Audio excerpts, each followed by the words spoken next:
we're going to explore the fascinating psychology behind a totally modern phenomenon. Think about it.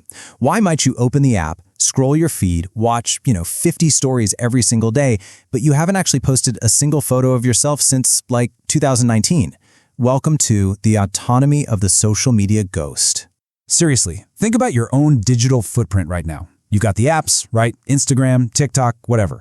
You log in, you read the comments, you observe the trends, you see exactly what everyone else is up to. But when did you last step onto the stage yourself? For a lot of folks, the answer isn't days or even weeks. It's months, maybe even years. To the rest of the digital world, you operate kind of like a ghost. Now, people might tell you that you're hiding, or they just assume, they're just being antisocial. But what if that's completely wrong? What if your refusal to perform for an audience is actually this highly evolved psychological framework? The truth is, you aren't invisible, you're intentional. You have actually achieved this super rare form of autonomy from external validation. Section 1. Mirrors versus windows. Think about how most people use these apps. It's built entirely around what psychologists call impression management. That's basically our deeply human need to control how other people see us. Most users treat social media like a giant mirror. They post a moment and then they just wait for a like to reflect back that their life actually has value. But the ghost strategy? It's totally different. A ghost simply looks out a window.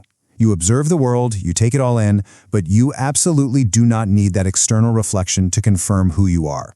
Section 2. Self-concept clarity. So what's actually happening in the brain of someone who operates like this? Well, way back in 1996, researcher Jennifer Campbell identified this exact state. She called it self-concept clarity. It means you have a really secure self-esteem that stands entirely on its own 2 feet. It's built strictly on what you think of yourself. It doesn't need to be fed by a constant stream of app notifications, and it definitely doesn't rely on what the crowd thinks of your curated highlight reel. You just know who you are, without the internet having to tell you.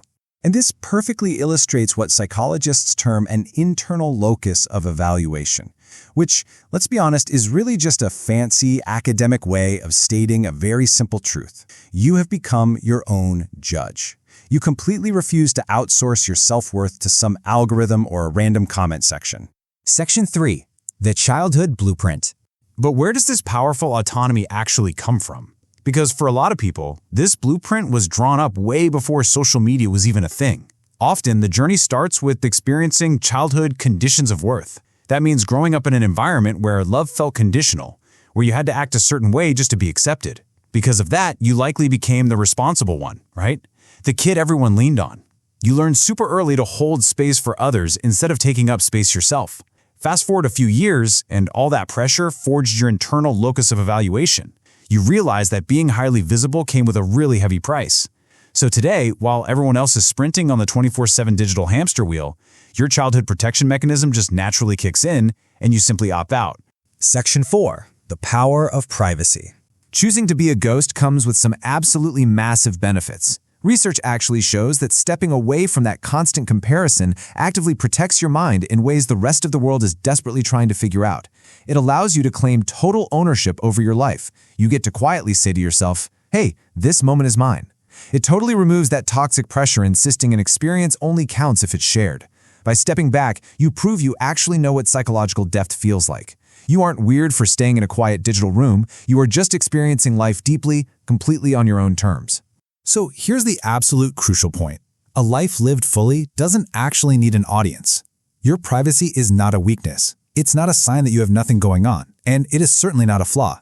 It's actually a profound testament to your secure autonomy. You understand the design of your own mind, and you finally stop trying to fix what is actually one of your greatest strengths.